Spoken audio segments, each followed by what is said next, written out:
Here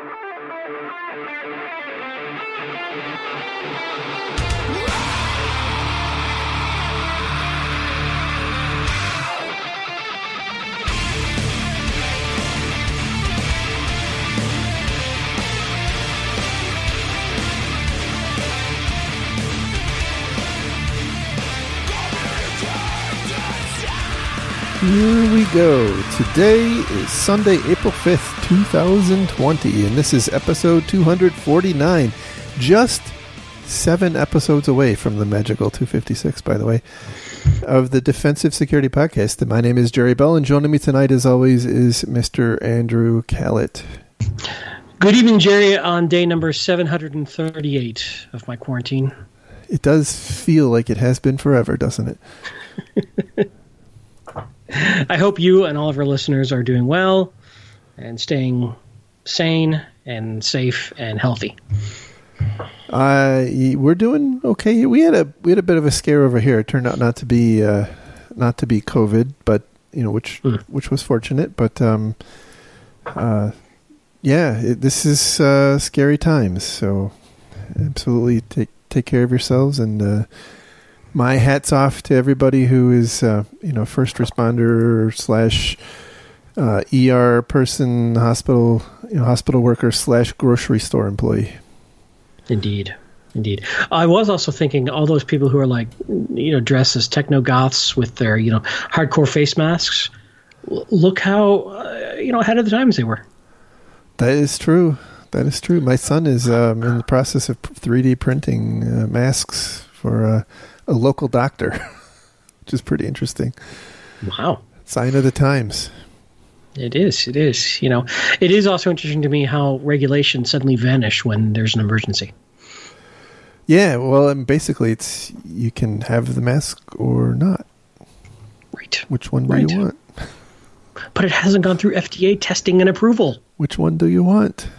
But it needs 2 years of blind testing. Clinical study. I don't know if you've seen it, but I'm also fascinated by the ventilators. That for those of you listening in 100 years, right, and don't have the context, where there's a dramatic shortage on ventilators, which I'm sure in 100 years will sound really barbaric, but they're using those the manual bags that you primarily use in like a ambulance. With a windshield wiper motor to compress it, which again definitely not FDA certified, right? But again, if necessity is the mother of invention. If the person's going to die, otherwise, I don't know what other choice you have. So I do find it cute that you think somebody's going to be listening in 100 years. I don't think anybody's going to listen to us in 3 days. So I don't know. Not because they're dead, just because nobody listens to us. True. That's true. Well, that's true. Yeah. But anyway, as I often say on Twitter, I have no expertise whatsoever in these matters, so I try not to opine on them. Yeah. So all I can say is, number 1, stay home. Number 2, wash your hands. Number 3, when you go outside, wear a mask. It's actually pretty frustrating that most of the rest of the world figured that part out, that so long before we here in the U.S. decided to embrace it. And I don't think that's uniquely us, right? I think, how do I say this without getting into politics? It's not uniquely a U.S. problem, right? Most of Europe had the same issue. I think that, I don't know. Let me put it this way. I don't know. I'll say that again. I don't know for sure. But I have read some compelling arguments that was done specifically to ensure that the frontline medical workers got enough masks first. Yeah, I think that, well, in a way, I think that certainly is likely true. Because as we see now, and again for the people in 100 years, right, drastic crisis levels of shortage of masks right now. But there could have been a better way, right? And I think part of the reason that there's a current shortage right now is because we didn't take enough earlier precautions, and so now we have this this balloon of infections, which could possibly have been mitigated. But all this stuff is easy to talk about in hindsight, and right. But who knows? And I think that I think you're dealing with much like we deal with IT security, which is highly complex and nuanced. You're dealing with very complex medical issues that I don't think the average person in general is equipped to fully grasp and fully internalize. And we also live in a culture that only responds to bumper sticker level messaging. So it's true. It has to fit in a 20-second soundbite, right? Right. We're not good at nuanced messaging, saying it or consuming it on this topic. So I don't know. I try really hard not to talk about something I don't have a good knowledge base in, and I try to let the experts, because it's amazing to me how many people who were constitutional scholars just a few months ago are now epidemiologists on Twitter. It's amazing to me. It is fair, but they're also still constitutional scholars. Right, because now we got another set of constitutional issues that have come up in terms of some of the laws or reactions taken by federal, state, and local government, which, again, I don't get political publicly, so I'm not going to comment on. But this is not what our show's about, but it's anyway what is on everybody's mind, right? Absolutely. Be well. Write down the lessons you've learned from your pandemic response. Right, because that actually does bring up an important point. Be careful of that, because if we shift all of our planning to the next pandemic, and we don't have another pandemic for 100 years, are you fighting the last war? No, but I think there's lessons that are to be learned here, even if it's not planning for an all-out pandemic. I think we're. But I think people can over-rotate into assuming the same. Oh, and we will. I mean, make no mistake. Yeah. Make no mistake, right? We, as businesses, as governments, as societies, are going to. We're going to swing too far in the favor of planning for the next pandemic, which, as we've seen, is maybe to some level it would be prudent to be a little more prepared than we were. Maybe. Absolutely. I will just say, I hope that individuals take their own preparedness more seriously. Yeah. And make sure that they could take care of themselves, their family, their friends and neighbors more effectively without having to wait or rely on the government. That's all I'll say. But the only reason I caution against an over-rotating is, again, we all have finite resources and time. So if you're over-rotating on one problem, that means you're neglecting another. Yeah. And we still have to, as risk managers, understand what's the likelihood. Correct. But I mean, look, anytime stuff happens like this, and I've seen it over and over and over and over again throughout my career, this will become the fixation, right? Everything is going to become about how do we improve our response capability, our ability to handle a pandemic. It's just inevitably going to be there. I think the thing that we have to figure out is how do we take a step back and make sure that we don't become to your point, become too myopic, and maybe there's an opportunity for us to make the thing we're going to go and be prepared for a little more abstract, so it handles different types of situations which are more likely to happen, rather than necessarily another global pandemic like we have right now. So, but anyway, yeah. Hey, by the way, thoughts and opinions do not in any way reflect that of our employers. Just us. That is certainly true. And our pets. That's certainly true. But I do expect that everybody, including our employers, probably want you all to be safe and be well. So, I mean, unless you're important to the economy. God, you always got to go for the butt, don't you? Anyway. Just leave that. Just leave it. Just leave it. Just leave it. Okay. Just this one time. So our first story for today comes from a new place. I don't think we've ever had a story from Tom's Guide. And the title is Zoom Privacy and Security Issues. Here's everything that's wrong. This is not necessarily the kind of thing we normally talk about, but holy cow, this has been just everywhere in the media lately. And apropos to the discussion we've been having about pandemic, like everybody and their cat is now needing to do, web conferences. And Zoom apparently is pretty popular, or has become. Well, it has suddenly become very popular. It's become a very popular platform. It's also become like that lady in the movie Airplane that's freaking out, and there's a whole line of people wanting to beat the crap out of her. That's right.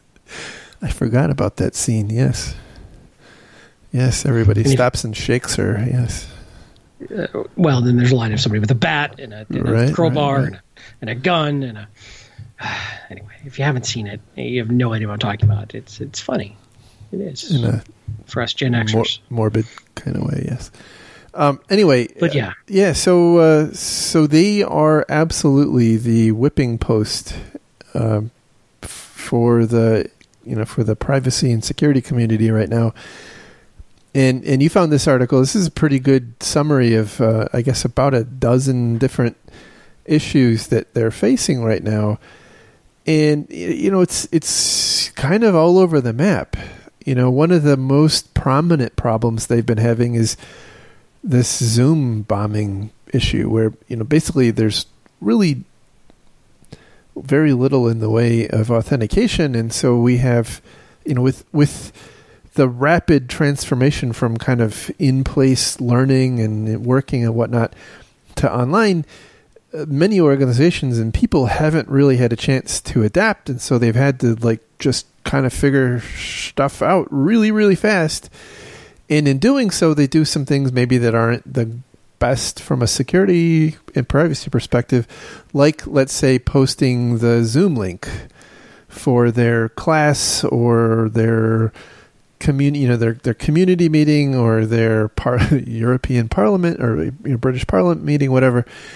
And so now there's this, there's hordes of people online that are organizing themselves to do these, apparently what are called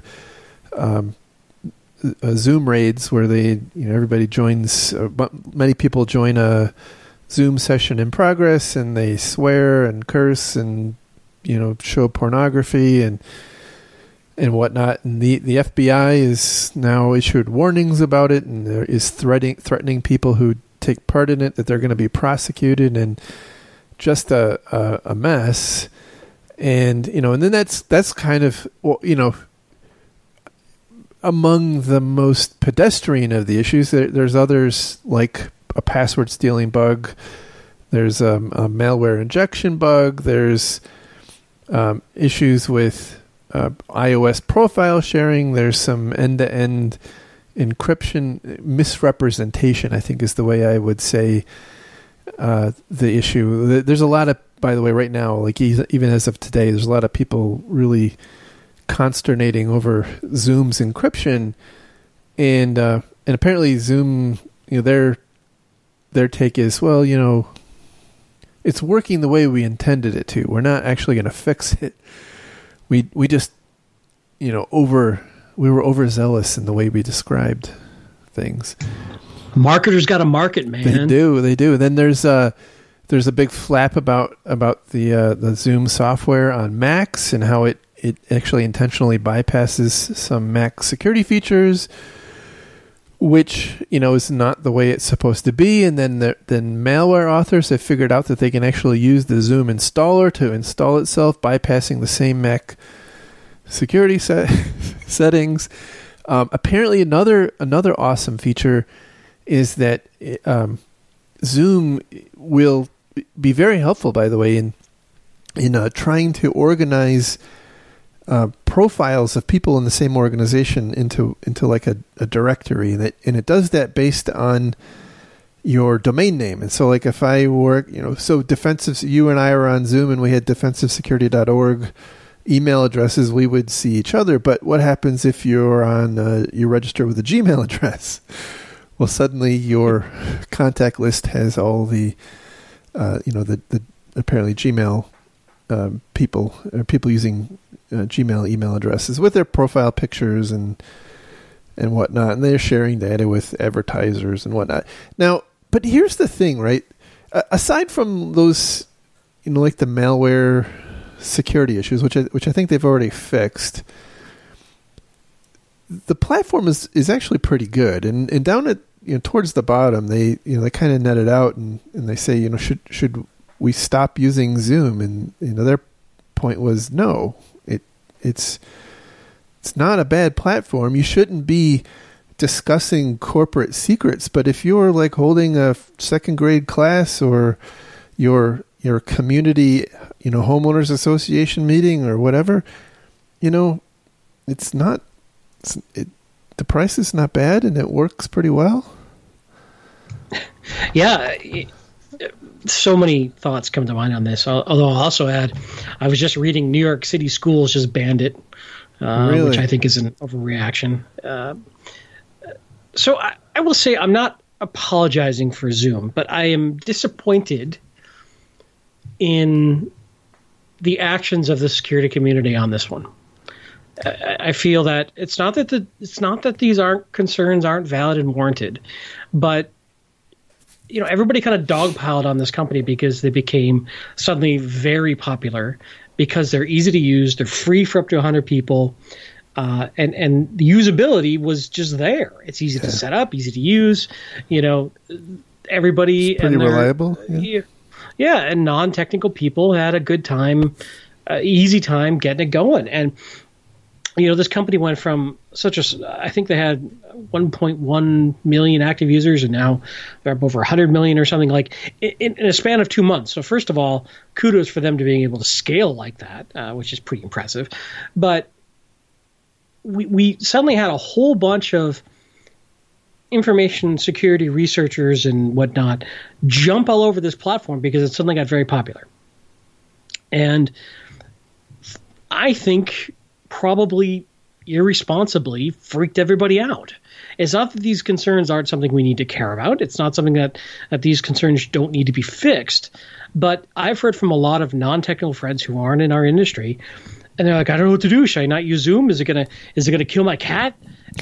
And I don't think that's warranted. Right. I think,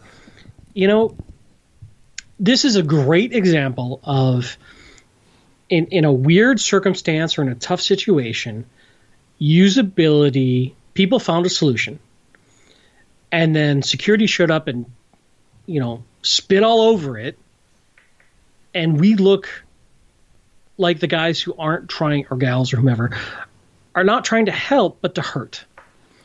And it felt like we came in and said, well, don't use Zoom, use this other thing, right?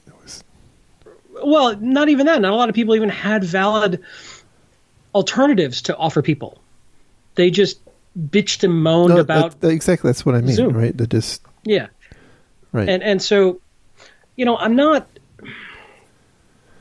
saying that these aren't valid concerns. What I'm saying is that the way that this was handled, and this is the mob mentality, and it's not like we want a centralized control point, but I think we didn't do ourselves a lot of favors here.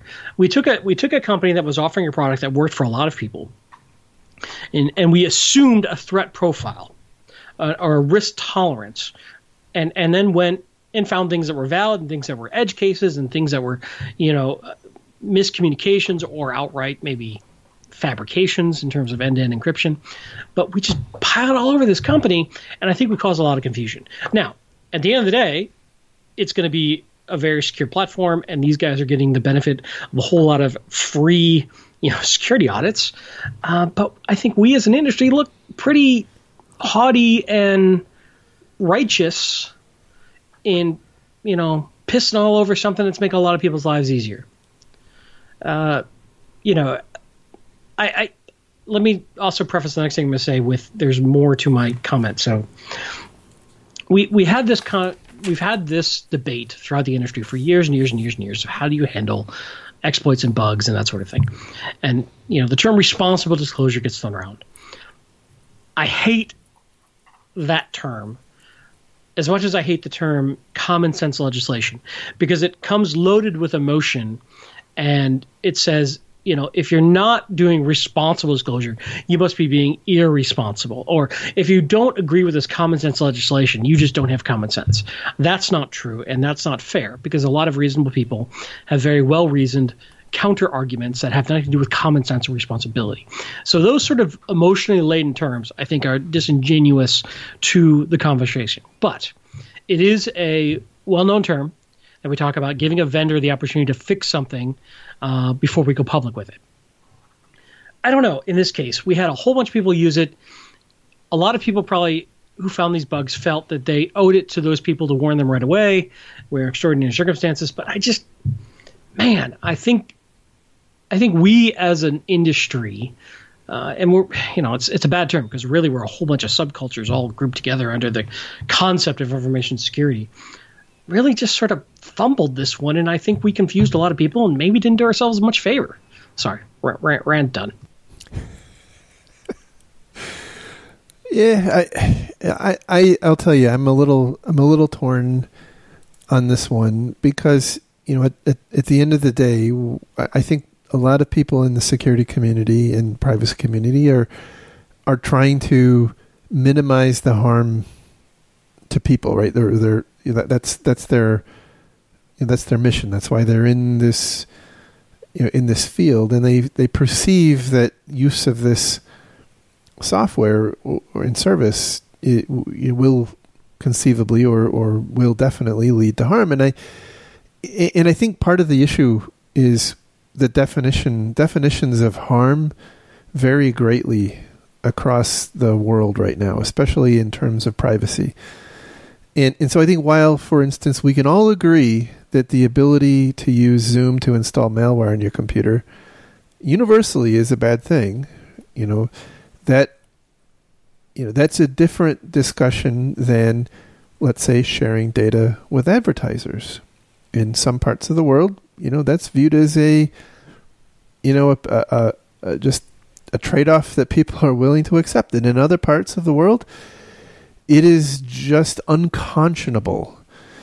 And similarly, the leaking of email addresses and user profiles to some people is no big deal, and in other places, it is my God, we have to burn this thing at the stake. And so it's one of those kind of no true Scotsman type things, and it does, I think, confuse people. And it's unfortunate that it happens right now, as you point out.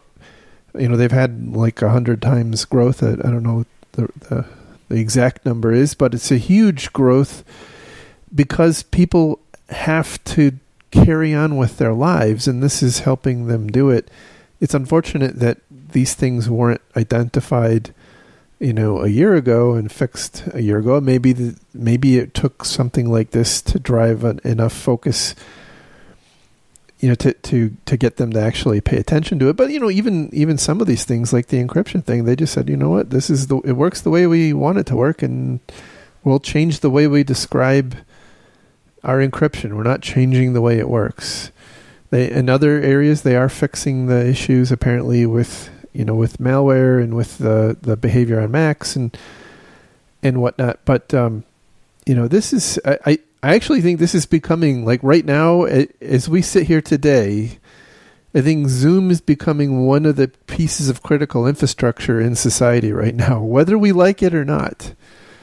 My sons, one's in college, one's in high school, they both use it, right? This is how they're learning now. By the way, I again, as an American, the whole sharing data with advertisers thing doesn't bother me as much as maybe if I were in Europe somewhere. But it's it's how they're going about their business, and there really isn't a feasible alternative for them that was immediately available to use, I guess, is what I'm trying to say. So, and they had to make a decision. These are also the same people who use Facebook, and it's a very good point. So yeah, get on Facebook and Twitter and complain about the complain about the tracking that Zoom does, right? Yeah. This is why I have some confliction too, because I want vulnerabilities to be found and fixed. I want, hardened infrastructure and all that kind of jazz. But I just feel like this was a whole bunch of teenagers running around going, "Look what I can break." Yeah, and I know that may be unfair to a lot of people, but I know this may upset some people. But I really feel that, my unscientific take on watching Twitter on this and news articles, and then watching the reaction of the non-technical community, is we didn't do them a favor. Maybe so I guess I'm a little more even keeled on this one. I think the people who were finding these vulnerabilities were doing they were doing it for what they perceive as the right purpose, right? I don't think they were trying to be malicious, or I think they, from their perspective, I'm using my skills to try to better the world, especially right now when people are, but it's a complicated, tangled knot, and it leaves people very confused. And the only way this would have been better is if these problems hadn't existed in the first place. So, well, that's fair. Yep. But all right. So I don't know. We kicked that one in the teeth. So the next story comes from BankInfo Security. This is another follow-up to the never-ending saga of the Equifax breach. The title is "Learn from How Others Get Breached, Equifax Edition." So I think we talked about this a little bit after the charges were announced against the four People's Liberation Army in China, the officers of the PLA. There's quite a lot of information came out in those in the indictments, but even more information has come out since then. This is probably going to be one of the more analyzed breaches, because there's been a Senate hearing or Senate investigation, a House investigation. There's the government's investigated so that they could file these indictments, and a lot of this stuff is now public record, and so this is more analysis of that. And I thought it was worth talking about. There's a couple of really interesting comments, really I thought worthwhile comments to talk about in here. There's quotes from Adrian Sanabria and then from Daniel Billar in particular, that we all know, hopefully, that this was an incident back in 2017 where some people broke in, they compromised a dispute resolution portal operated by Equifax, and the actor exploited a vulnerable version of Apache Struts, which had recently been patched. There, it was not a 0 day. It was like a 7 day or a 14 day. I don't remember exactly. You mean a patch was recently released? Not that Equifax had patched it. Correct. The patch had been recently released. Yep.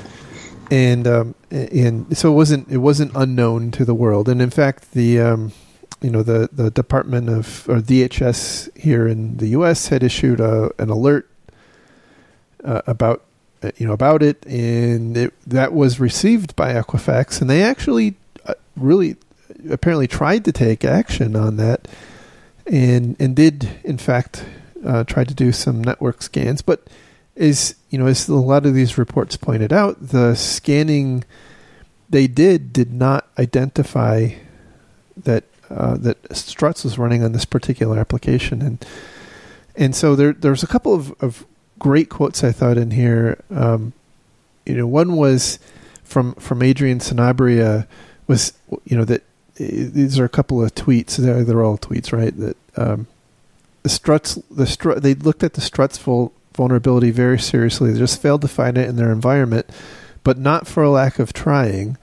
They did a lot of things right. Unfortunately, it didn't come close enough to balancing out what they did wrong, or were doing wrong. And so that certainly is true. And there's a big list, and I think this comes out of a compilation of the different reports analyzing this, of issues that they got wrong, and things like they didn't have asset management, they didn't inventory their software, and it kind of goes down. They only retain their logs for 30 days. Things that look very obviously wrong, and of course they're the ill-fated SSL visibility appliance, which the certificates for that had expired years prior, and it was this incident, by the way, was only detected once their security team actually, or whoever managed this device, went and updated the certificates, and once they did that, then it started actually detecting the activity, and they realized that they had been compromised. But then, so Daniel Ballar goes on and has a couple of really, I think, insightful comments, and this it goes like this: there are management solutions to technical problems. There are no technical solutions to management problems, which is a great point. We, I think, tend to get enamored with technology solutions, but we don't focus so much on the process side. And so when you look at many of the failures that happen here, they really are management failures. And he goes on a little bit more and talks about brittle code. He says insecure brittle code and recurrent rich attack surfaces are solely, not 50%, not 80%, but 100% due to upper management process failures.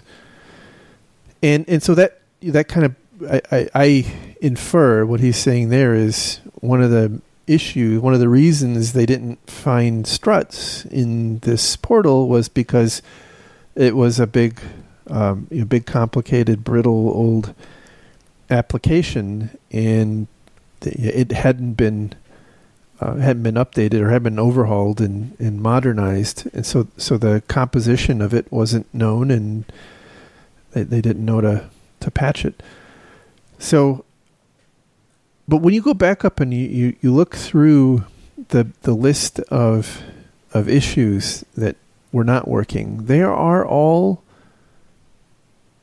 lack of management or management failures, right? The fact that you don't have a good asset inventory or software inventory, the fact that you didn't update those certificates on the appliance that you bought to do that function, right? These are resource allocation. These are attention to detail problems. And by the way, I'm coming to understand some of the challenges that organizations in ways that I hadn't had before, but you still have to do it, right? It is incumbent on you, incumbent on leaders, the security leadership, to make sure these things happen. It's not enough. You can't just check a box and say, well, yes, we have a SSL visibility appliance. That's not enough. You have to make sure that it actually works. Yeah, I think you're spot on, and I would kind of boil it down to a little different take, but with the same message, which is that I see a lot of organizations driven by limited resources having typically a ticket-based culture to get things done. Well, the problem I see with that in general is that you don't have the staffing and the resources to get to really know your environment and your tools in a day-to-day care and feeding way. Mm-hmm. So, you look at something as simple as failing to update certificates or broken SSL visibility appliances. It's not that anybody went out of their way to forget that or miss that. It's that most likely everybody was stretched thin, working on a lot of different things, and they didn't have a lot of free time to explore and know their tools well. And I think it's very difficult to do this, but I think the ideal way you run a security tool set is by having subject matter expert engineers who have the free time to do free-form exploration of that tool and the tool's capability and get to know it so they know how it ticks and how it breathes and lives, and will be able to detect when something is wrong, as opposed to being in a break fix project to project environment.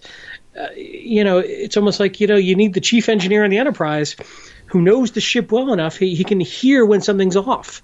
And we don't allow that anymore with our IT folks, or our IT security folks. We have them running from project to project to fire, and they have no opportunity to be proactive. So the only way that some of the things would have gotten fixed is if there was some sort of, in general, tool or alert, again, back to a technology fix for a resource issue where the resources are not allowed to become truly subject matter experts with their tools in such a way that they detect problems before they become issues and aren't reliant upon some sort of other piece of technology to tell them that they have a problem. Mm-hmm. Oh, it's a fair point. But it's really tough to do. I've tried to run organizations like that, and I have failed repeatedly to be able to build that much free time into my guys' day so that they can get to know the tools well and can look at the little nooks and crannies like this and go, oh, wow, hey, yeah, look, that SSL certificate's expiring next week. I need to get some change control in, or whatever. Or, hey, I better make sure this is still working right and that this is alerting properly. How can I conceive of a test that makes sure all the components are fitting together properly? I think that there's a lot of value in having that sort of free-form time that companies just have never valued or gotten rid of. Mm-hmm. Absolutely. So it is a difficult, I think, from a senior leadership perspective. What you talked about is difficult, because how do you know whether people are doing a good job or a bad job of getting familiar with their tools? I think you could test it with red teaming. You could test it with other things similar to red teaming, like third party audits or whatever. But right, it is tough to quantify. You know when it's not there. Yes, it's tough to know when it is there. Exactly, right. And I think that's honestly that's what I think a lot of this comes down to is, and the reason for the ticket-driven culture is that we can, increase the utilization of our employees at the expense of what you just described. But how do we make sure that if they're not working on tickets, they're actually doing things that are productive? That's the concern, right? Fundamentally it's a trust and management issue, right? I think just doing the ticket, doing everything via ticket is the easy button, because it means you don't have to spend a whole lot of time figuring that those hard, figuring out how to answer the hard questions. You can just look at ticket metrics. Right. Agreed. So and it's a shame. Yeah, absolutely. All right, the last story for today comes from ZDNet. The title here is Microsoft: How One Emotet Infection Took Out This Organization's Entire Network. So this is it's a story from a Microsoft report from their team called DART. It's anyway, the report is half interesting and half marketing, but I thought it was interesting enough for us to talk about. The actual report itself, it's a little hard to find. I'll include a link to both the ZDNet article and the Microsoft post, because the link in the ZDNet article is broken. This is a report from the Microsoft Detection and Response team. It apparently, by the way, refers to an event that occurred to the U.S. city of Allentown, Pennsylvania, back in 2018. But they're not named by. They're not actually named. The report calls them Fabricam. That's the pseudonym they refer to the customers. So the report is called Full Operational Shutdown, and it describes the process this adversary went through to infect and effectively take down this customer's network. Before I kind of describe that, one thing I wanted to say is it's interesting. One of the most interesting things is the objective of this actor is not clear, right? So you'll understand more when I get there. So the way this started out was some advanced persistent threat actor sent an employee at the victim phishing email, and that email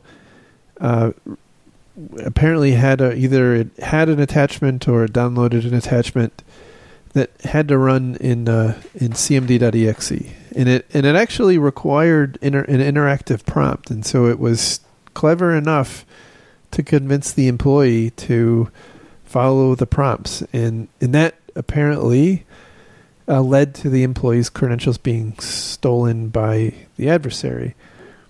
Over the next couple of days, the adversary used those credentials to access the employee's email inbox, and then started sending similar types of emails from this insider's email inbox to other people in the company. And so then it was kind of a lather, rinse, repeat kind of thing where they were collecting credentials and trying to continue moving around laterally. About 5 days in, they apparently had collected enough credentials and started infecting the environment with Emotet. About 3 days later, and I think that happened on a Friday, like late on a Friday, and then by Monday everything was pretty much gummed up to hell. And they apparently all of their systems had their CPUs pegged. They said the network was completely saturated. I don't know with what. This was not as far as I can tell, a ransomware type attack. It seems all indications are, and there's really nothing that I can find about the motivation other than for it to be a denial of service attack against the organization. And apparently it was pretty effective. This victim, again, purported to be Allentown, Pennsylvania, had paid about $1 million to get their environment back up and running. So, there's really not a lot that is super novel and complex about this. But they do describe the recommendations. Microsoft does describe the recommendations, because I think this is not an anomalous path for adversaries to take. Like, we see this over and over and over again with, whether we're talking about, NotPetya or, the latest Soto Nukibi, right? It's a very similar kind of a process adversaries take, and maybe some details are a little different, like they'll come in via RDP versus phishing the employee. But once they're in, things tend to continue in a very, very common way. So one of the recommendations Microsoft made was that you should filter your internal email, and that's something that I don't think a lot of organizations do. Filter for what exactly? Well, for malware, but primarily for malware. So some sort of AV scrubber on your mail server. Yeah. Yep. By the way, Microsoft will sell you one of those. Well, absolutely. I mean, this whole thing is let's not kid ourselves, right? This whole thing is an advertisement for Microsoft services. So let's not kid ourselves. This whole thing, like this entire podcast for the last 6 years? Wow. Yeah, they're playing the long game, I guess. Wow. I kid. They have no affiliation whatsoever. So that's one. The second category, which is a couple unique items. Number one is multi-factor authentication, right? So if the adversary hadn't been able to phish the email credentials, this would have been a lot harder to pull off, and arguably they would have had to do it through some other way. They recommend having network visibility. By the way, I know this is an advertisement. This is clearly an advertisement for Microsoft products like Defender ATP. But I gotta tell you, like, if you have a network of any size and complexity, and you don't have a CrowdStrike or a Defender ATP or a Carbon Black or something like that, you're playing with fire. I mean, it not only have it, right, but be able to use it and monitor it well, because there are just so many ways to get in. And these tools actually do work quite well. I mean, this is an arms race, and so my opinion on that will probably change in a year when they're much less effective. But right now, they're pretty good at detecting anomalous activity. And then they also recommend using the LAPS tool, the Local Administrator Password Solution, which boggles my mind that there are people or organizations that still don't do this, because it's a common, No, I think it's very, very common, because the sysadmins are not security guys typically, and you're right. Yep. I mean, and that's no knock on them at all, but there's a huge silo divide there. So really simple tools that are built into the operating system are not the purview of the security team. They're the purview of the sysadmin team. And typically it's not worth the fight for a lot of organizations for the security team to go to the sysadmin team and say, hey, can you turn this on? They'd rather go buy a third-party tool they can load to achieve that. And it's messed up and toxic, but that's what happens. No, it's fair. I mean, but we saw this. This was most prominently a problem in NotPetya, right?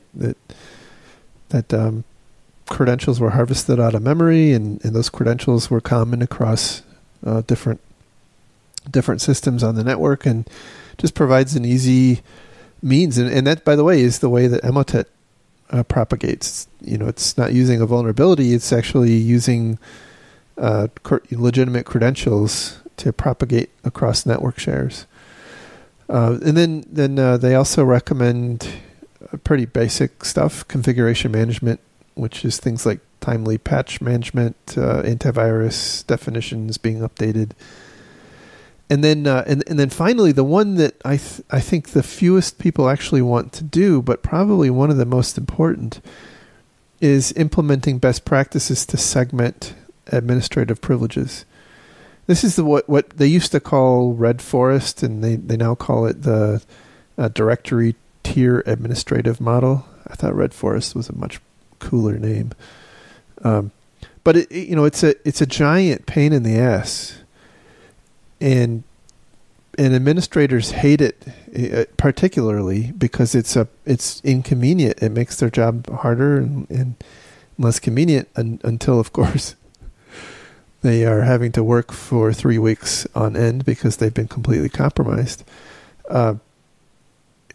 But yeah, this is super important, and really at the core of my deep-seated hatred of Active Directory. And as I've said in the past, it's not really Active Directory that I hate per se. It's actually how people use it.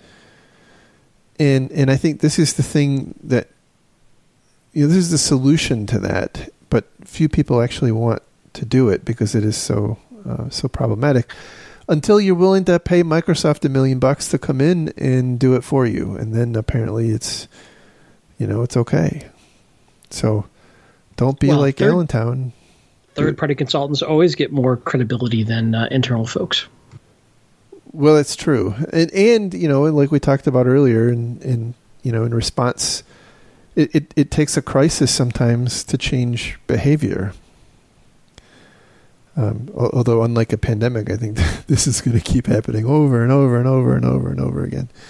So, anyway, that's the lesson. So, anything else you picked up from that? I think you hit all the main ones that I had in my notes. Nothing else that really popped out. Good deal. I did have one other thought on Zoom, though. Sure. To go back to that. I promise you that a lot of companies went through third-party risk management with Zoom, and it passed with flying colors. Oh, that's probably true, yeah. How's that third-party management working out for you? Well, it's all done on a spreadsheet, so it's... I'm just saying. Encryption, check.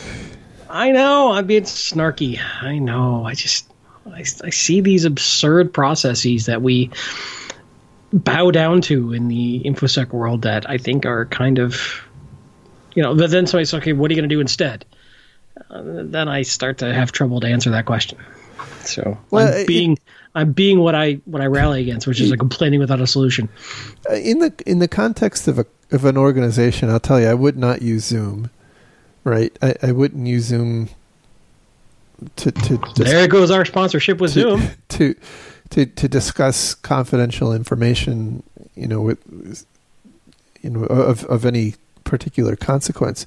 But I wouldn't have any reservations, assuming they have these, the malware issues fixed. I wouldn't have any reservations about using it to take an online class or something. I personally, right? Catch up with family, or yeah, exactly. Have an online drinking happy hour. Right. I wouldn't have any. But again, I'm not in Europe, and my context on privacy is different than other people, and so we can't assume that everybody values the same things in the same way. So, well, that's very enlightened of you. Yeah. Anyway, that's the show for today. I do want to just reiterate that I hope everybody stays well. Take care of yourselves. Take care of your families. Wash your hands.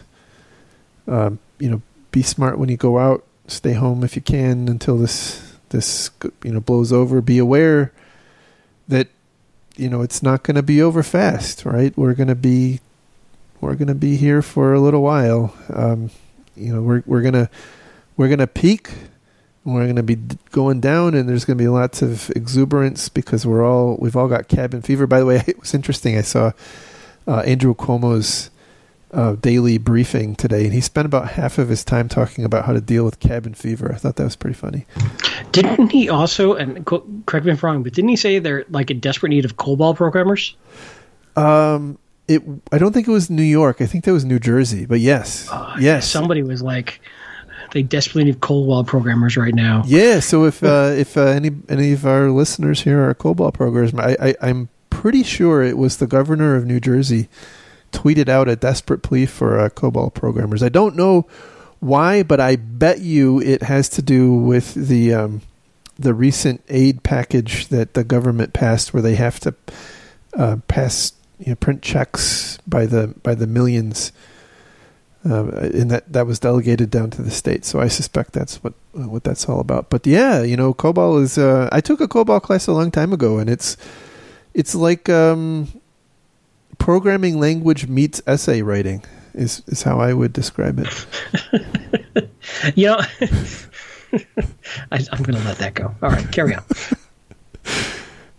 It's been a long time, and I'm getting old. So anyhow, that's the show for today.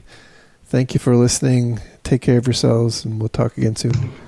Hey, you can follow me, Andrew Cowett, on Twitter at Lerg, L-E-R-G, and Jerry at Malicious Link. He still has far more followers than me, and I beat myself up every night over that. So he cries. He does cry himself to sleep. So you should actually follow him. And I've even bought thousands and thousands of followers. They're all Russian bots, but still, you're ahead of me. You got to try, right? I don't know why people follow me. By the way, me either. It's got to be the whole llama thing. There's no other explanation. I'm totally uninteresting otherwise. You think llamas make you interesting? Really? Totally. Absolutely. Oh, Did you see that? Have you seen the little AVI that llama is pretty suave, man. Yes, a llama is. And by the way, llamas are in right now. They are in. What, as a survival food? What do you mean? There's llama cakes. There are llama Cheerios. There's llama everything right now. Llama flavored? Well, I don't think they're really llama flavored, but because that would be most unfortunate for llamas. Do you see what this pandemic has done to us? Right. Maybe we should go. We should. All right. Thanks, everybody. And by the way, Patreon donors, you guys are awesome. Thank you. Yes, thank you very much. Especially in times like these. It's always humbled and amazed me that folks are so kind to donate to us. But it helps us keep the show unsponsored and no ads and nobody telling us what we can say and not say. So we like it that way. If you are so inclined and have the means, we're always happy to have new folks supporting us. Absolutely. We've unfortunately, because of the times, we've lost a lot of that, and maybe because the content has decreased in quality or something. I don't know. We have lost a fair number of sponsors over the past couple of weeks, or not sponsors, but Patreon donors. And I attribute that, by the way, to the impending 30% unemployment rate. So, that, and I was sick most of last year, and the show kind of suffered. And fair. No, and by the way, I completely understood, and no issue with those folks who had to withdraw their support. We completely understand it, and respect that. Absolutely. All right, have a good one, everyone. Take care. Take care. Bye-bye. Bye.